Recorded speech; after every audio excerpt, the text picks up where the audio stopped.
সম্মানিত প্রিয় বন্ধুরা, সকল ধর্মের এবং সকল বয়সী মানুষের জীবনের অবিরাম শান্তি অর্জন করার লক্ষ্যে আজকের ভিডিওটি তৈরি করছি। আজকে আমাদের মধ্যে অনেক বেশি বিষণ্ণতা, অনেক বেশি টেনশন, ডিপ্রেশন কাজ করতেছে। মানুষ বাড়ি থেকে বেরিয়ে আবার সন্ধ্যাবেলা বাড়িতে ফেরত আসবে তার কোনো গ্যারান্টি নেই। আজকে নিশ্চয় আপনার টিভি পত্রিকা দেখেন যে মানুষের মধ্যে হানাহানি, খুনাখুনি এবং সম্পদ নিয়ে ভাইয়ে বাপ ছেলে যেভাবে আজকে কলহ সৃষ্টি করতেছে, যেভাবে দাঙ্গা হাঙ্গামা করতেছে, এবং রাজনৈতিক প্রতিহিংসা এবং সামাজিক প্রত্যেকটা সেক্টরের মানুষে যেভাবে একটা কঠিন সময় যাচ্ছে এবং মানুষ যেভাবে টাকার পিছনে দৌড়াচ্ছি, আজকে আমাদের মধ্যে টাকা পয়সা, গাড়ি বাড়ি সমস্ত কিছু থাকা সত্ত্বেও আজকে আমাদের মনের মধ্যে শান্তি নেই, শান্তি চলে গেছে।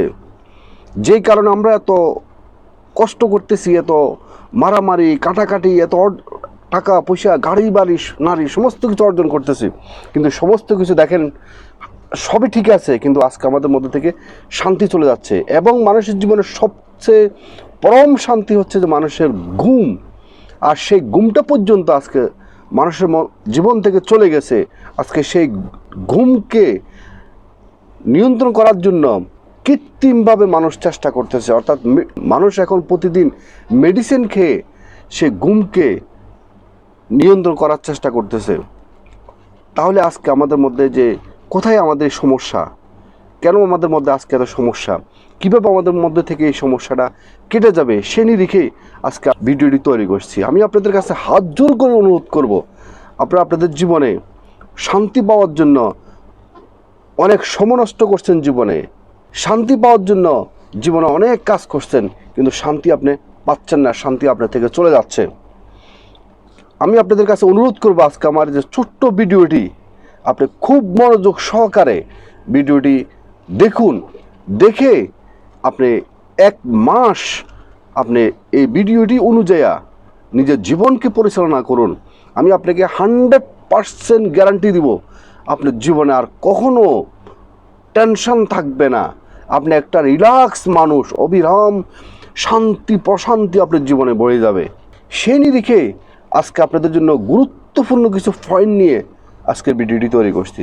চলুন, 1 নাম্বার, আপনি যে ধর্মে পালন করুন, এখন থেকে নিজ ধর্মে প্রতি ভক্তি রেখে অনুগ্রহভাবে ফিরে আসুন, এবং যতটুকু সম্ভব হয় নিজের ধর্ম উপাসনালয়ে গিয়ে ঘন ঘন আসা যাওয়া করার জন্য চেষ্টা করুন, এবং ধর্মের যে সমস্ত কার্যবিধিগুলো আছে সমস্ত কার্যবিধিগুলা আপনার সম্ভব অনুযায়ী মানার চেষ্টা করুন।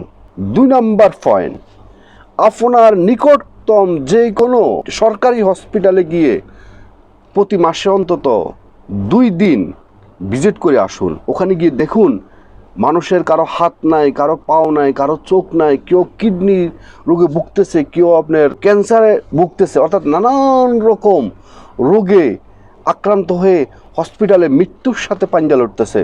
আর আপনি কোন অসুস্থতার কারণে মাঝে মধ্যে আপনি নিজের প্রতি আস্থা হারিয়ে ফেলান, উপরওয়ালার উপরে আস্থা হারিয়ে ফেলান, যখন আপনি ওই হসপিটাল থেকে যখন আপনি ভিজিট করে আসবেন, তখন আপনার মধ্যে আর সেরকম কোনো রকম টেনশন আর থাকবে না। আপনি নিজেকে মনে করবেন না, আমার তো হাত পাও চোখ সমস্ত কিছু আমার আছে, তাহলে আমি টেনশন করব কেন।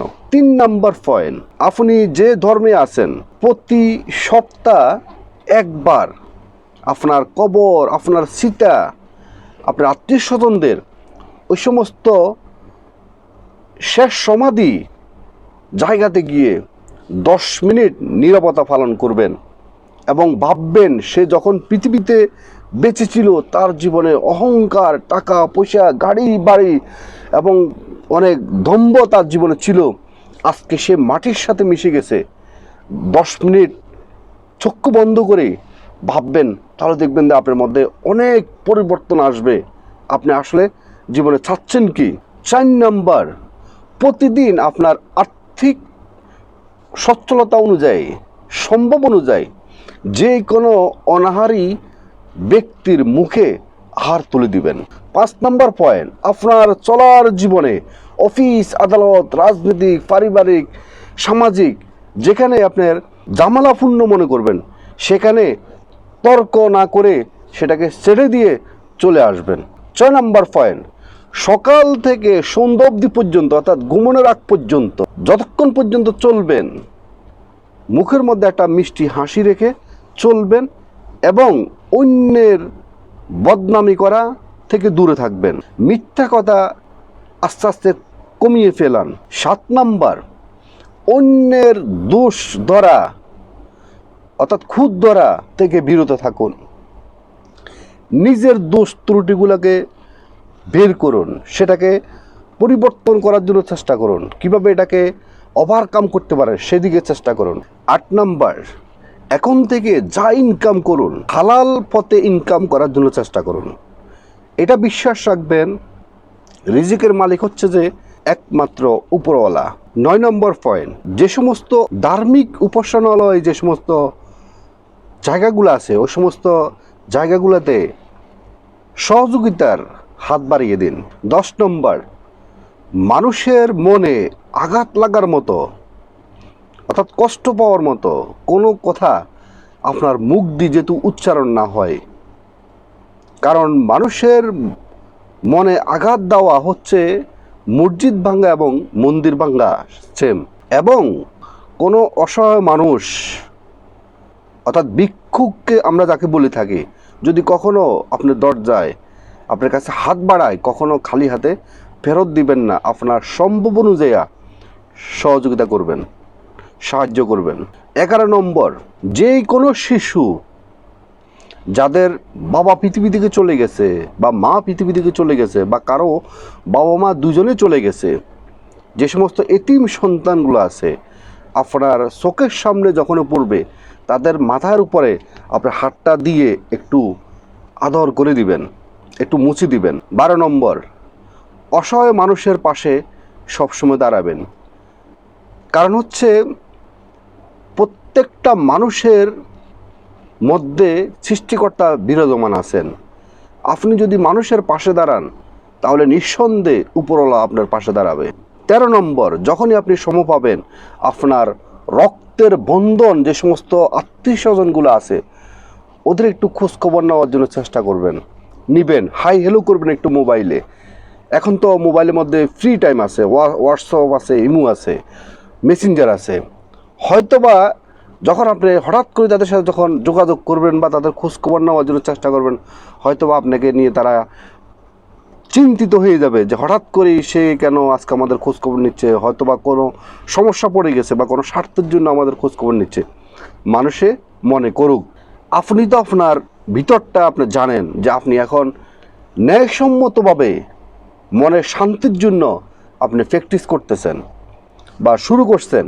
তো মানুষে কি বললো না বললো আপনি ওইটার দিকে আপনি ওইটার ভাবনা আপনার মাথা আনবেন না, শুধু আপনি আপনার ভাবনায় তাদের খোঁজখবর যখন আপনার সম্ভব হবে, যখন আপনি একটু সুযোগ পাবেন তখন তাদের খোঁজখবর নেবেন। তো সম্মানিত প্রিয় বন্ধুরা, আজকে আমি আপনাদেরকে যে পয়েন্টগুলা আপনাদেরকে বলছি এই পয়েন্টগুলা আপনি এখন থেকে আপনার জীবনে মেনে চলার জন্য চেষ্টা করুন, তাহলে দেখবেন যে আপনার জীবনে অবিরাম শান্তি আপনার জীবনে ফেরত আসবে। আপনার কখনো দুশ্চিন্তা থাকতে হবে না, ডিপ্রেশন থাকতে হবে না, কখনো আপনি ঘুমের ওষুধ খেতে হবে না, কখনো আপনার অল্প বয়সে কখনো আপনার চুল পাকবে না, অল্প বয়সে আর কখনো আপনি বৃদ্ধ হইতে হবে না।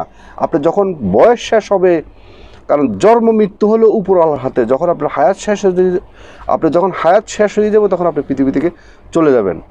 যতক্ষণ পর্যন্ত বেঁচে থাকবেন ততক্ষণ পর্যন্ত আপনি মানসিকভাবে অনেক স্ট্রংলি বেঁচে থাকবেন, অনেক সুস্থ স্বাভাবিকভাবে বেঁচে থাকবেন, অনেক স্বাচ্ছন্দ্যবোধভাবে আপনার জীবনে বেঁচে থাকতে পারবেন। তো আজকের মতো ভিডিওটি এখানে শেষ করলাম। ভিডিওটি যদি আপনাদের ভালো লেগে থাকে, যদি ভিডিওটি আপনাদের জীবনে কাজে লাগবে মনে করেন, তাহলে অবশ্যই একটা লাইক করে যাবেন এবং আপনাদের মতামত কমেন্ট বক্সে জানাবেন। এবং যারা নতুন অবশ্যই মিয়াজি ফিলোসফি চ্যানেলকে সাবস্ক্রাইব করে অল নোটিফিকেশন অন করে রাখবেন এই ধরনের নতুন নতুন ইনফরমেশন পেতে। এবং যারা আগেই সাবস্ক্রাইব করছেন আপনাদেরকে অসংখ্য অসংখ্য ধন্যবাদ।